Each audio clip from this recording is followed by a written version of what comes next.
Good morning everyone. आज है 7 जुलाई। 7 जुलाई की जितने इंपॉर्टेंट करंट अफेयर हैं उनके ऊपर चर्चा करते हैं। देखिए, स्टार्ट करने से पूर्व आज के दिन की शुरुआत शानदार 2 लाइनों के साथ करते हैं कि मंजिल मिले ना मिले ये तो मुकद्दर की बात है, हम कोशिश भी ना करें ये तो गलत बात है। दोस्तों, मंजिल मिलना या मिलना आपके हाथ में नहीं है, आपके हाथ में और हमारे हाथ में केवल मेहनत है। मेहनत इतनी जी जान से करिए कि एक ना एक दिन को सफलता जरूर मिलेगी। अगर जो मेहनत कर रहा है, जो दिन रात जग के लगा हुआ है, आने वाले समय में उसको ज़रूर मेहनत मिलेगी, उसको सफलता ज़रूर मिलेगी, बस मेहनत करते रहेगी। चलिए, आज की डिस्कशन है और इस प्रकार है कि हाल ही में इस राज्य सरकार ने सड़क समस्याओं के समाधान के लिए लोकपथ मोबाइल ऐप लॉन्च किया है। ऑप्शन नंबर ए है मध्य प्रदेश, बी है उत्तर प्रदेश, सी है राजस्थान और डी है गुजरात। तो हाल ही में वो कौन सी राज्य सरकार है जिसने लोकपथ मोबाइल ऐप लॉन्च किया है? तो मैं इसके लिए बता दूं आपको कि मध्य प्रदेश सरकार ने हाल ही में लोकपथ मोबाइल ऐप लॉन्च किया है। मध्य प्रदेश के जो सीएम है मोहन सिंह, उन्होंने हाल ही में एक ऐप लॉन्च किया जिसका नाम है लोकपथ मोबाइल ऐप। ये क्या करेगा, मध्य प्रदेश में जितनी भी सड़कें हैं और जिन सड़कों के ऊपर गड्ढा हो गया, उन सड़कों का गड्ढा भरने के लिए सीधा इस ऐप पे जाइए, आप फोटो खींचिए और अपलोड करिए, उससे सड़क के गड्ढे को बाकी सरकार फिर इस ऐप के थ्रू भरने का कार्य करेगी। तो इस प्रकार की एक अच्छी पहल शुरू की है मध्य प्रदेश सरकार ने और वो किस ऐप के द्वारा, लोकपथ मोबाइल ऐप। देखिए क्या खास बात है इसकी। हाल ही में मध्य प्रदेश के मुख्यमंत्री डॉक्टर मोहन यादव ने पारदर्शिता और जन कल्याण को बढ़ावा देने के लिए लोकपथ मोबाइल ऐप पेश किया है। लोक निर्माण विभाग द्वारा विकसित इस ऐप का उद्देश्य राज्य के 40,000 किलोमीटर राजमार्गों को बेहतर बनाना है। ठीक है, तो ये जो ऐप लॉन्च किया किसने, मध्य प्रदेश के जो सीएम है डॉक्टर मोहन यादव, उन्होंने लॉन्च किया है। आगे देखिए, अगला जो क्वेश्चन है वो इस प्रकार है कि हाल ही में हेमंत सोरेन ने किस राज्य के मुख्यमंत्री के रूप में शपथ ली है? ध्यान रखना, हाल ही में हेमंत सोरेन झारखंड के तीसरी बार मुख्यमंत्री बन चुके हैं। ये कुछ समय से जेल में थे, जेल से बाहर आने के बाद इन्होंने आते ही कुछ समय बाद ही वहाँ पे झारखंड में मुख्यमंत्री के रूप में वापस शपथ ली है। तो यहाँ से क्वेश्चन आ जाए वहाँ पर क्या होगा, झारखंड। झारखंड की जो सीएम है वो बने हैं कौन, हेमंत सोरेन। हेमंत सोरेन का जो संबंध है वो किस पार्टी से है, झारखंड मुक्ति मोर्चा से।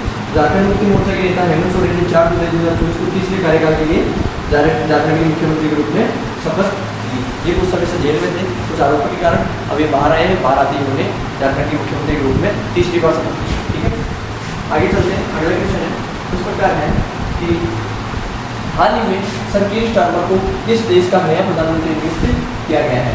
ऑप्शन नंबर ए है यूनाइटेड किंगडम, बी है ऑस्ट्रेलिया, सी है न्यूजीलैंड और डी है पोलैंड। तो हाल ही में कीर स्टारमर किस देश के नए प्रधानमंत्री बने?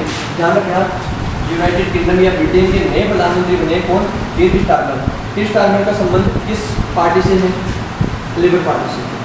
लेबर पार्टी के जो नेता थे कीर स्टारमर, इन्होंने कंजर्वेटिव पार्टी के और भारतीय मूल के पूर्व प्रधानमंत्री ऋषि सुनक को हराकर जीत दर्ज करी है और नए प्रधानमंत्री बन गए हैं 58वें नंबर के। आगे देखिए इसके बारे में थोड़ी सी डिटेल।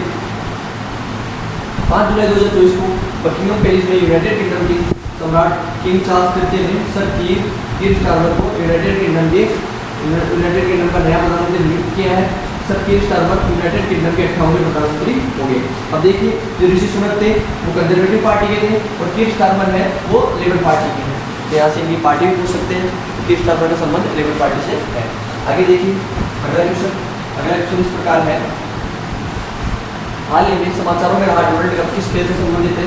ऑप्शन नंबर ए है बास्केटबॉल, बी है हॉकी, सी है क्रिकेट और डी है फुटबॉल। तो ध्यान रखना, हाल ही में समाचारों में रहा जो वर्ल्ड कप है उसका संबंध फुटबॉल से है।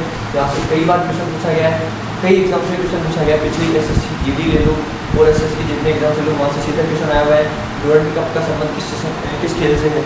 इसके अलावा और भी जो खेल हैं उनसे भी आते हैं, जैसे थॉमस कप का संबंध किससे है, डेविस कप का संबंध किस खेल से है।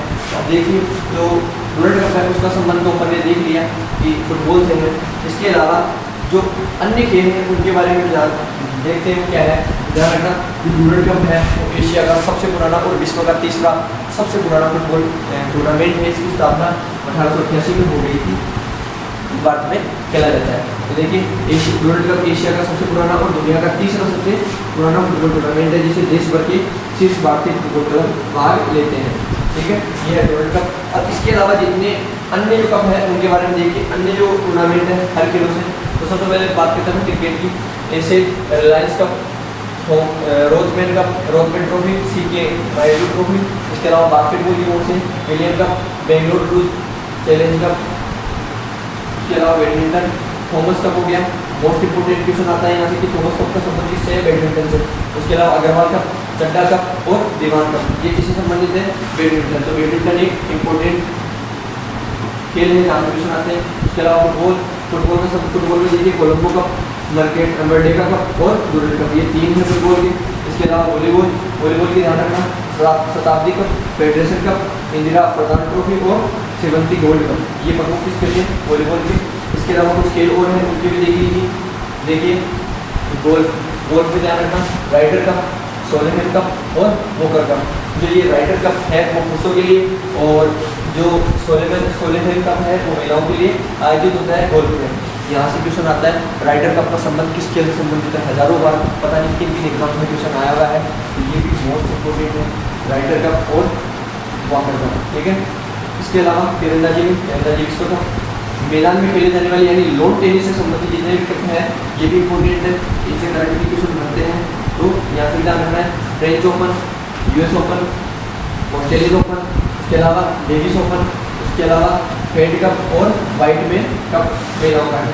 देखिए अंतिम है टेबल टेनिस, ट्रावनकोर कप और स्वेतली कप है। इसके अलावा बाबा बेले कप, ये प्रमुख थे किसके?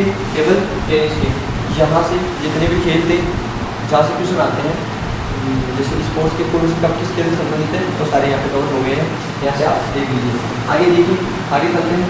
अगला जो क्वेश्चन है वो इस प्रकार है कि विश्व बैंक के कार्यकारी निदेशक का वरिष्ठ सलाहकार किसे नियुक्त किया गया है? तो हाल ही में किस व्यक्ति को विश्व बैंक के कार्यकारी निदेशक का वरिष्ठ सलाहकार नियुक्त किया है? ऑप्शन नंबर ए है आपके सामने अमिताभ गोयल, बी है डॉक्टर बी गंगाधर, सी है निकुंज श्रीवास्तव और डी है अमित घोष। ध्यान रखना, हाल ही में मध्य प्रदेश सरकार में IAS अधिकारी रहे श्री निकुंज श्रीवास्तव को नया कार्यकारी निदेशक का वरिष्ठ सलाहकार नियुक्त किया है। इसका विश्व बैंक को, विश्व बैंक के कार्यकारी निदेशक का वरिष्ठ सलाहकार नियुक्त किया गया है। विश्व बैंक का मुख्यालय कहाँ है? Washington DC। तो आप कमेंट बॉक्स में बताना विश्व बैंक की स्थापना कब हुई और कैसे हुई। ठीक है, आगे चलते हैं। अगला क्वेश्चन या उससे पूर्व इसके बारे में डिटेल देख लीजिए थोड़ी सी। डिटेल क्या है कि केंद्र सरकार ने जानकारी देते हुए बताया कि मध्य प्रदेश केंद्र के IAS अधिकारी निकुंज श्रीवास्तव को विश्व बैंक के कार्यकारी निदेशक के वरिष्ठ सलाहकार नियुक्त किया गया है। ये आपको जो फोटो में देख रहे हैं ये है निकुंज श्रीवास्तव। अगले क्वेश्चन चलते हैं।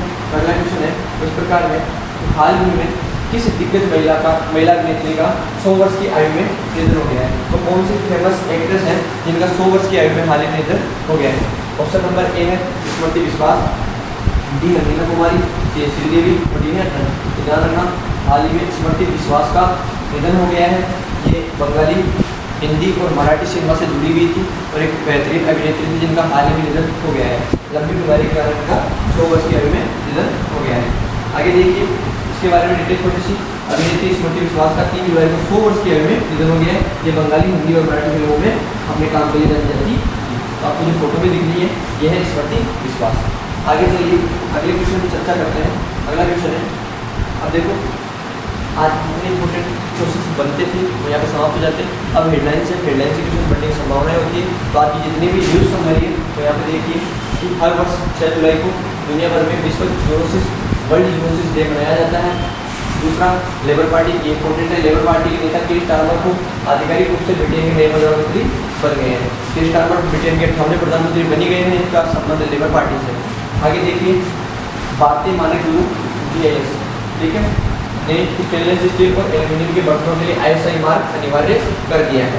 आगे देखिए ब्रिटेन के प्रधानमंत्री कीर स्टारमर ने, ये एक इम्पोर्टेंट लाइन है, मोस्ट इम्पोर्टेंट लाइन है, यहाँ से क्वेश्चन बन सकता है कि ब्रिटेन के प्रधानमंत्री कीर स्टारमर ने किस भारतीय मूल की सांसद लिसा नंदी को संस्कृति, मीडिया और खेल मामलों का विदेश मंत्री नियुक्त किया है।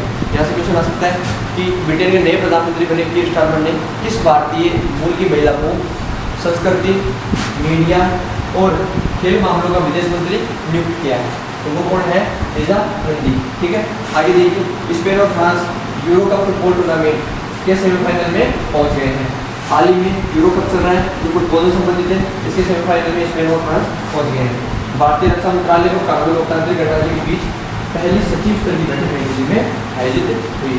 आगे देखिए मध्य प्रदेश उच्च न्यायालय की कार्यवाही मुख्य न्यायाधीश जस्टिस CL लागू को हाल ही में पंजाब और हरियाणा का नया मुख्य न्यायाधीश नियुक्त कर दिया गया है। ये क्वेश्चन भी आने की संभावनाएं है कि हाल ही में पंजाब और हरियाणा का नया न्यायाधीश किसे नियुक्त किया गया है? CL लागू को। ठीक है, CL लागू।